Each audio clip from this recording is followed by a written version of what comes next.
May sama ba ng loob si Paolo Avellino sa Star Cinema? Ito ang tanong ng netizen kaugnay ng binitawang cryptic message ng aktor sa X Huwebes ng hapon, January 9, 2025.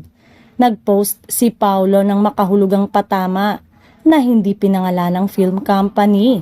Sa comment section, makikitang nabahala ang fans ni Paolo at Kim Chu.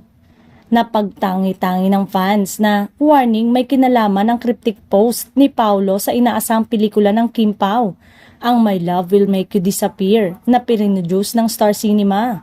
Ang Star Cinema, ang film company arm ng ABS-CBN Studios. Lumikha ito ng espekulasyon mula sa netizen. May nagsasabing hindi pa tapos ang pelikula kaya di aabot sa February 12 playdate. Less than hour bago ang ex-post ni Paolo, nagbahagi ang Star Cinema ng meme sa ex gamit ang solo shot ni Bea Alonzo naggalit sa eksena mula sa pelikulang Kasal.